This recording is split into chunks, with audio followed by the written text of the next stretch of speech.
Hi, I'm James Hamilton. And I'm Jennifer Hamilton, and we're aboard our Nordhavn N52 Dirona in Port St. Charles, Barbados.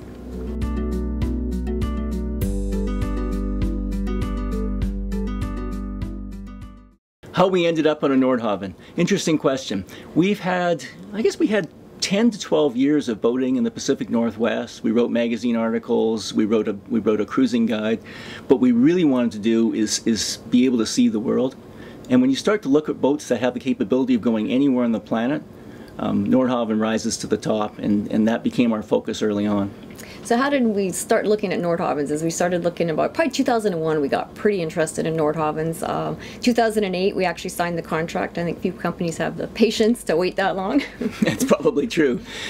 Went to the yard in 2009, and what an experience in Xiamen. There's something close to 500 people there working on yachts of various sizes. We got to see the molds of the 120 were being worked on at the time. And of course, our boat was getting close to completion. Our goal in visiting was to get there early enough that we actually could make any changes of things that we saw, but late enough that the boat was relatively complete.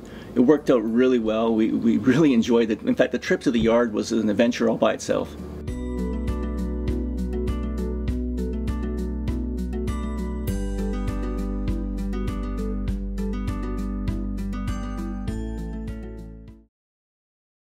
Where'd this crazy around the world trip come from? It's funny, you know, where it started off is we were sitting on the back deck in Seattle's Bell Harbor Marina with the beautiful lights of Seattle behind us with a glass of wine, and I said to Jennifer, what about a quick blast around the world? And it turns out Jen got excited about it, I got kind of excited about it, and eventually I had the courage to talk to my manager, and we actually started off. So we left Seattle in September of 2012 and went to San Francisco, spent some time there, and then made our first ocean crossing to Hawaii, so just over 2,000 miles. Spent some time in the Hawaiian Islands, and then from there went to Palmyra Atoll, U.S. Wildlife Reserve, about 900 miles south of Hawaii. And then from there continued south through the Line Islands to Fanning Islands, stopped there, and then another big run to French Polynesia to the Marquises, and then started going west from there.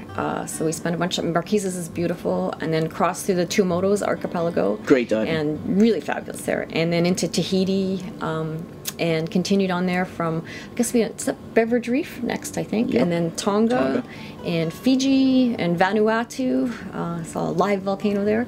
And standing on the edge of a live volcano. Yeah, it's just incredible, yeah. And from Vanuatu, then we went to New Zealand and spent, I guess, almost 8 months in New Zealand. And from there, crossed over to Australia, across the Tasman Sea, and had a world record calm conditions in the Tasman, so we were very lucky there. And spent 18 months in Australia, and that brought us to just last August of 2015. We left Australia and did our, I guess now it's our second longest crossing, was just over 3,000 miles across the Indian Ocean to Rodrigues. And from there to Reunion, a French holding, and another live volcano. Another live volcano, yeah. And from there we went to South Africa and spent some time in Richards Bay, and then around Cape of Good Hope and up into Cape Town, and spent probably about 6 weeks in Cape Town. Had a really, really fabulous time there. And then set off on the next leg, which brought us 1,700 miles to St. Helena, and then 3,691 miles to Port of St. Charles, Barbados, and that's where we are now.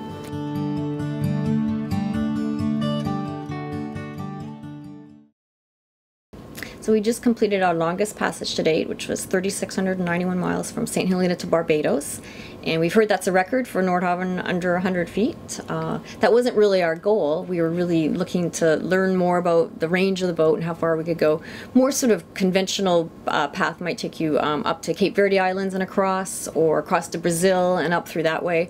But so we decided we wanted to just kind of go more direct. Mm-hmm. And we're never really fond of the conventional way anyway, so exploring a different path has got certain appeal for us at all times. One of the things that we get from this, or we take away from it, is we now have experience with quite long runs, of pushing the bounds of what the boat's capable of, and it means we're comfortable doing that again, and it just opens up possibilities and makes, it's another tool for our trip planning repertoire. Yeah. And the passage, you know, it was a big question mark, you know, when we left, because, you know, it's a long way, and, you know, it's you're out there for a long time. You can only see weather, you know, maybe a week in advance at that, right? And so we're going to be at sea probably for 4 weeks, and the trip went remarkably well. We had decent weather for most of the run. We had a few days of roughish weather, nothing really awful or scary or anything.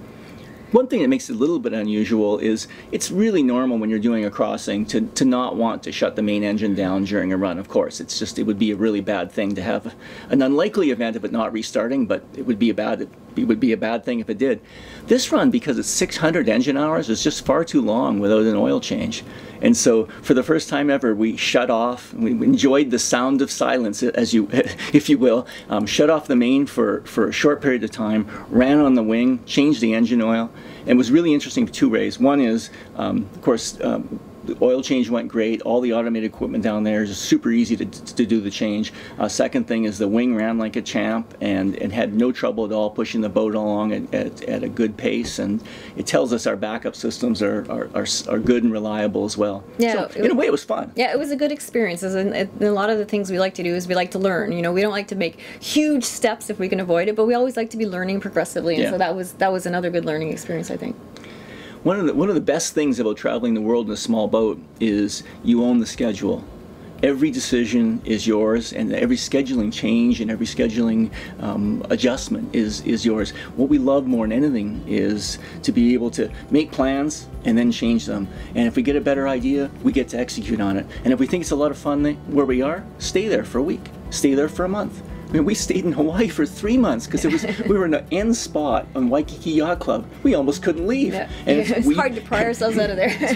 Totally is. And so as time goes on, we find ourselves changing our minds more frequently, and that's actually half the fun. And you know, the key thing is finding a way to be out and see the world while you still can is we feel really lucky to have this experience. Yeah.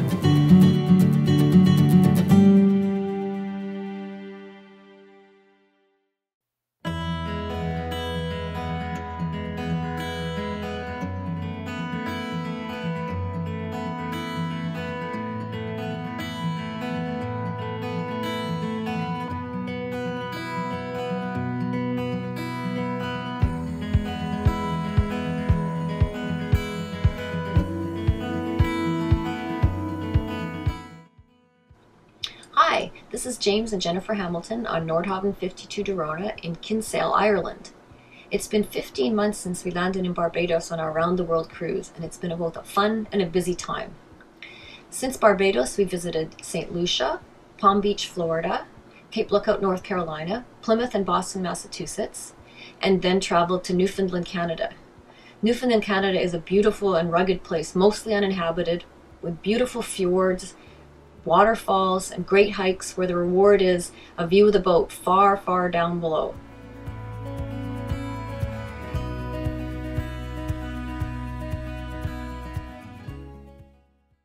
From Newfoundland, we slowly worked our way south down the east coast of North America, letting the fall weather slowly chase us to warmer weather.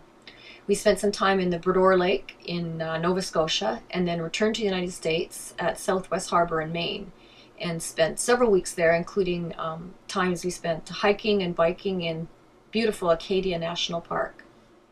We then continued south with the weather, spending time in Belfast, Bangor, and Portland, Maine, and then continued to Portsmouth, New Hampshire, and then back to Massachusetts, where we spent Halloween in Salem for my birthday, and then continued south again and stopped off in Newport for a few days.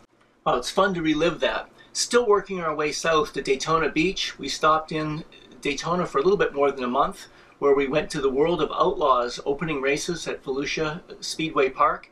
After that, we went to the famous Daytona 500. If you're in Daytona, you have to go to the 500 during that time. After Daytona, Jennifer and I decided it was time for Europe, so again, back across the Atlantic.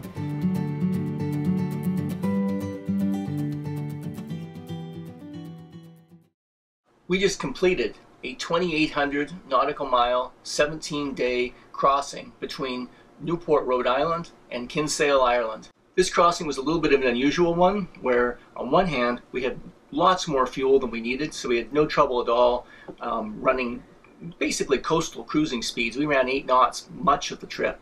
At times, with bigger winds behind us, we're up over 10 and a half knots, so it's extraordinary for some parts of the trip. Whereas other parts of the trip, wind in the nose, gales, gusts, steady winds in the 30 to 35 knot range, 20-foot seas, gusts as high as 47. Very slow going. Painful part of the trip, to be perfectly honest about it. Difficult, sometimes as slow as 4 knots as we inched our way along. Average for the whole trip was a little faster than normal, or maybe roughly normal at 6.9 nautical miles per hour. North Atlantic can be a little dangerous this time of the year, or a little rough this time of the year, and right up along, consistent with its reputation, we actually saw 3 gales on this trip, which is unusual. We normally have very good weather on all of our crossings, and really don't get challenged that much. Crossing ends up being work, but not difficult. This one I'd say was difficult. We had 3 gales. The first one right on our nose, where we actually had some mechanical problems to compound it. And it ended up being a much more difficult crossing than we're used to. However, like every other crossing, once we're here, it's sure great to be here. And Ireland is incredible.